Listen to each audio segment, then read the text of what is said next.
Hello everyone. Today I'm discussing piracy in the upcoming novel, The Winds of Winter. More specifically, I'm going to be covering Aurane Waters and Salladhor Saan and what I think they're going to be doing and who they may be helping in The Winds of Winter. So first, I'm going to go over some background information. The first character's backstory I'm going over is Salladhor Saan. We were first introduced to Salla all the way back in A Clash of Kings. He is a Lyseni sail who is hired by Stannis to invade King's Landing with him. During the Battle of the Blackwater, Salladhor is asked to stay back by Imry Florent, the leader of Stannis' fleet, and when all these ships are destroyed by wildfire, Salla's ships are the only ones to remain unscathed. They are used to transport Stannis and the rest of his men back to Dragonstone. During a Storm of Swords, he was a proponent of the plan to raid Claw Isle to plunder various pieces of loot, namely a Valyrian steel axe and a horn that can summon krakens. Davos dissuaded Stannis from going with this plan. Salla was very unhappy. Afterwards, Salladhor transported Stannis and his army up to the wall. Shortly after this, he deserts Stannis' cause on the way down to White Harbor and is later seen at the Stepstones, where we see him return to his old ways of piracy. Moving on to Aurane Waters' backstory. Aurane is the bastard of Driftmark. He is Montford Valerian's half-brother. Montford was the former lord of Driftmark. Aurane was serving with Stannis during the Battle of the Blackwater. He was captured during the battle and bent the knee to Joffrey. In A Feast for Crows, he is seen at Tommen's wedding by Cersei, speaking with Eleanor Tyrell. After he catches Cersei's eye, she makes him her Grand Admiral. On her council, Aurane asks for permission to begin constructing 10 large ships of war known as dromons. Cersei allows him to. This, however, causes the Iron Throne to stop repayments of their debt to the Iron Bank and the Faith of the Seven in order to pay for these ships. Aurane Waters successfully takes men bound for the Night's Watch and makes them crews of his ships. He also successfully petitions Cersei to allow younger and less proven men to be captains of the ships, rather than the captains who distinguished themselves during the Battle of the Blackwater. Aurane ferries Loras and his troops over to Dragonstone. Afterwards, he informs Cersei of Loras's grievous wounds. When Cersei plots to have Margaery arrested by the Faith, Aurane Waters suggests that he leave his dromons out in the bay to dissuade any riots from happening. Cersei allows him to do this. However, when Cersei is arrested, Aurane takes the dromons and flees into the sea. In Arianne's sample chapter in The Winds of Winter, we hear of a pirate lord known as the Lord of the Waters with these 3-decked large warships. This is probably Aurane Waters, as the title of the Lord of Driftmark is the Lord of the Tides, and Waters is his bastard name, and these obviously large 3-deck ships match the description of the dromons. We also hear that the Golden Company has taken over half the Stepstones, and this may be important later. With all that said, let's get into my theories. First, I'm going to talk about Salladhor Saan. So I believe that Salladhor Saan, on his way down to the Stepstones, very likely raided Claw Isle, as we know he is starved for money, traveling up to the wall, and that is the main reason he deserted Stannis. So these items that I mentioned earlier, the Valyrian steel axe and the Kraken summoning horn, may show up at some point during the story. We actually do hear of Krakens near the Stepstones, and this may be Salladhor Saan testing his horn. Obviously, could just be from all the battles and death going on around the area, but there is a possibility of that. I do believe that we are going to see Salladhor in a semi-important role, as there's a direct quote from George saying he's not finished with him, and there's even a possibility of him becoming a point of view character. Obviously, George didn't promise one thing or the other, but I do think he's going to show up. Now I'm going to get into my theories for Salladhor Saan and who I believe he's going to join in The Winds of Winter. Salla's primary motivation for deserting Stannis' cause was his lack of funding from Stannis, and as we see in Theon's sample chapter in The Winds of Winter, Stannis now has funding from the Iron Bank, enough to hire as many mercenaries and cell sails as he needs. So we could see Justin Massey, as he's traveling through the Free Cities, run into Salladhor as he's pirating up the Stepstones, and we see Salladhor rejoin his cause. I do believe this is less likely as we saw that George said he'll play a more important role in the story, a different role, and I don't believe he's just going to rejoin up with Stannis, although there's a possibility for that. My second and more likely theory is that Salladhor joins up with Aegon and Jon Connington as they take Storm's End. My main reasoning for this is there is a historical analog of a Saan supporting a Blackfire, or a Targaryen in this case, quote unquote, that is near the Stepstones, and we saw this with Samaro Saan during the War of the Nine Petty Kings. This is Salladhor's grandfather. We also know that the Golden Company has troops stuck on the Stepstones, and there's some need to ferry them to the Stormlands. Salladhor could fill this role perfectly. We also know that Aegon has no navy, as the Volantene ships that dropped him off have left back to Volantis, so he is in need of ships badly. Another minor theory about Salladhor Saan is he travels from the Stepstones back to Lys. There, he might encounter Humphrey Hightower, who is recruiting Cell Sails to attack the Iron Fleet. So we could see Salladhor and his Valyrian steel axe and his Kraken horn end up in the hands of Euron if he fights against Euron. So my three theories on Aurane Waters. Number one is he could join up with Stannis Baratheon.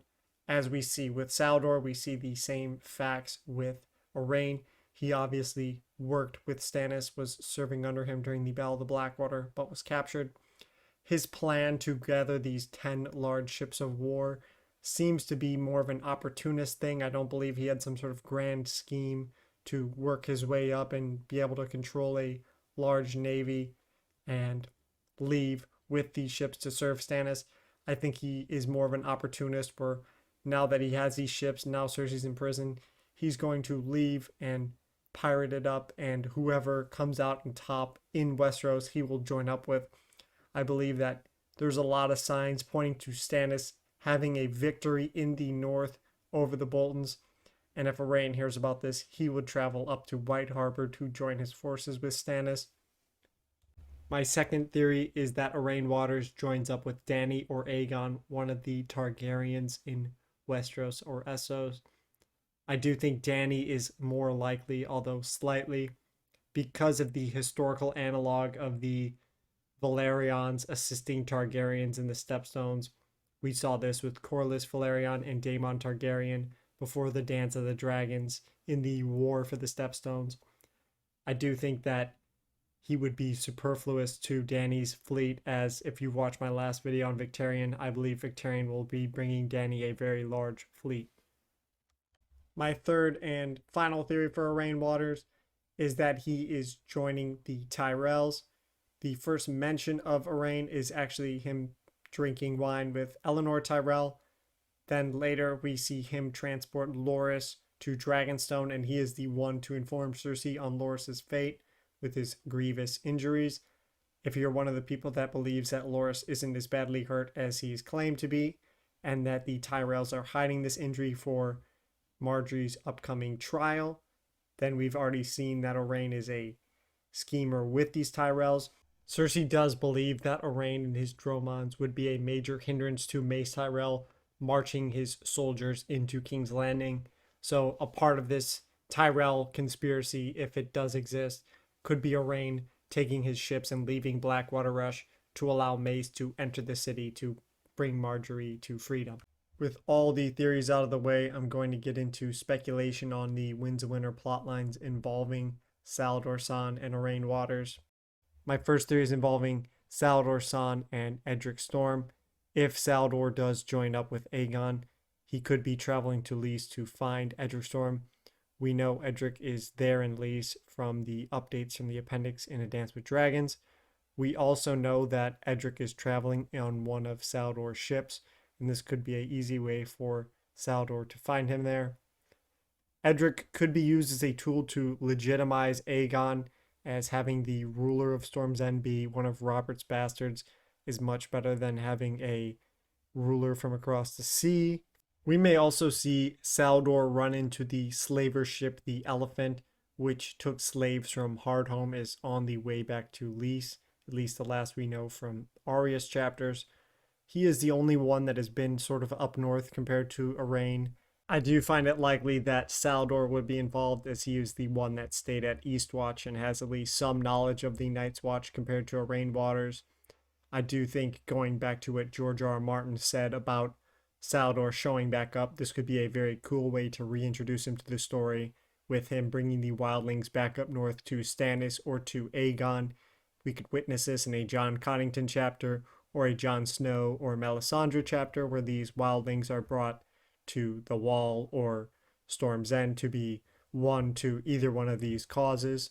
Moving on to Aurane Waters, we do know Aurane is aware of the quote-unquote open position of Hand of the King for Stannis Baratheon, as Aurane believes Davos to be dead at the hands of Wyman Manderley, so he could be recruiting sailors in the Stepstones in order to travel up north to pledge himself to the pragmatic Stannis, who may name him Hand of the King in his eyes, as he's already named a low-tier smuggler to his Hand of the King. A bit of subtle foreshadowing, if you will. Patchface does reference mermaids and seahorses going up to Hardhome to rescue the wildlings. This could just be Patchface spouting nonsense, but a merman and a seahorse are the sigils of houses Manderley and Valerian, respectively. Obviously, Wyman Manderley wants to be loyal to Stannis as long as Davos can get him Rickon, and Aurane does have links to Stannis as a half-bastard Valerian. Now, this is another theory. This is an alternative one involving both Salladhor and Aurane Waters in the Winds of Winter. We could see both Salladhor and Aurane join forces. This isn't totally out of the question, as we can assume they've at least had contact with one another while they were both staying on Dragonstone in preparation for the Battle of the Blackwater and a Clash of Kings. So they aren't complete strangers to one another, and they both have fleets in the Stepstones right now. We could see them become lords of these Stepstones and begin collecting tolls and locking down these Stepstones with their fleet that they are building up. We obviously know Aurane has the Dromons and Salladhor has his ships. This could make both Aurane and Salladhor semi-important players in the Winds of Winter story, as Aegon has troops stuck on the Stepstones, and both Salladhor and Aurane would be stopping these men from joining up with Aegon at Storm's End, where he is preparing to do battle with the Tyrell army. Both Salladhor and Aurane could delay Dany as well, as she and the Iron Fleet travel from Meereen all the way to Dragonstone. These Stepstones being blockaded by pirates would actually be a perfect tool for Dany to showcase her leadership and her dragons. It would also be an important literary tool if George needed to delay Dany from arriving at Dragonstone, so Aegon would be able to take the Iron Throne in time. This could be something George is working with in the Winds of Winter, the whole timeline issue. A quick side theory before we move on. This is on the Corsair King, a pirate from the Basilisk Isles. He is last referenced in A Feast for Crows as raiding Tall Trees Town. This is a new Corsair King who did this, so this doesn't have to do with the theory that the old Corsair King is Euron. So going back to this new Corsair King, I do believe that if George wants to delay Dany's trip back to Westeros, maybe because Euron needs to be in a certain position or Aegon needs to take the Iron Throne, he could throw the Corsair King as a raider at her, or, as I mentioned earlier, the blockade of the Stepstones by Raid Waters and Salladhor Saan. While I do think that the Corsair King is just a background character to add flavor to the world, this would be an interesting thing if he showed up in the Winds of Winter. I do believe we will see pirates play a semi-important role in the Winds of Winter, especially with George's quote on Salladhor Saan possibly becoming a point of view character, or at least becoming more important. I do also think that Salladhor will join up with Aegon, is most likely, and we would probably see Aurane join up with Stannis or the Tyrells. And although I do enjoy my personal theory of Aurane and Salladhor creating their own personal kingdom and blocking the Stepstones, I do believe it is less likely than the other outcomes I just laid out. This is a bonus theory segment I'm putting at the end of the video as a thank you to you guys for watching and as an apology for the video taking so long. This is on Aurane Waters and the Valonqar prophecy. So with all that said, I'm getting it into the theory. The Valonqar prophecy is a prophecy that is a central part of Cersei's story. This is her motivation for almost all of her actions in the series, at least that we see in A Feast for Crows. She is constantly afraid of this prophecy ruining her life, as it prophesies her children dying and her being killed by the Valonqar, a little brother, as we find out in the High Valyrian translation of the word. Cersei believes the Valonqar to be Tyrion. A lot of fans believe it to be Jaime. There's also theories on it being Sandor, Loras Tyrell, Arya, even Stannis. The name I'm going to put forward is Aurane Waters. I haven't heard anybody say this name. And as I said earlier, this is a tinfoil hat theory and more for fun, so don't take it super serious. But with all that said, let's get into it. So Aurane Waters is the bastard of Driftmark. He is Montford Valerian's half-brother. We do know that Aurane is 22 and that Montford Valerian, who is now dead, had a 6-year-old son who is now the leader of Driftmark. We can assume, being that Aurane is 22 and that Montford has a 6-year-old son, that Montford is the older brother to his half-brother, Aurane. So that would make Aurane a little brother to his half-brother. Aurane's motivation could be revenge for his brother's death, him incorrectly blaming Cersei, or just trying to kill a Lannister for revenge for one of his brothers dying. This could be the case. He could also be secretly working for Varys or Stannis. Cersei claims she can tell Aurane wants her just by the way he looks at her, and she recognizes this. Now, this is a very similar phrase to a statement made by Arya when she wants Rap the Sweetling. However, she wants Rap the Sweetling dead. Another piece of evidence is when Aurane informs Cersei of Loras's fate on Dragonstone. His smile makes him look less like Rhaegar and more like a sly schemer. This could be a hint that his attractive face and persona is actually hiding a more evil undercurrent. We do have an obvious example of Aurane betraying Cersei's trust by stealing her ships and fleeing when she is arrested. This does show he is an untrustworthy person. However, to recap this whole theory, I don't believe it is very likely that he is the Valonqar, as if he really wanted to kill her, he should have done it while he was on her council, and he left and basically broke all the trust he had with Cersei and all the rapport he had with her by stealing her ships and leaving. So that is going to be it for the video. I want to thank you all for watching. Please make sure you drop a like and comment. Please comment if you disagreed, comment if you agreed with my theories. Let me know what you guys think. I'm very interested in hearing everyone's opinions on my videos. Until next time, peace out, and thank you all for watching again.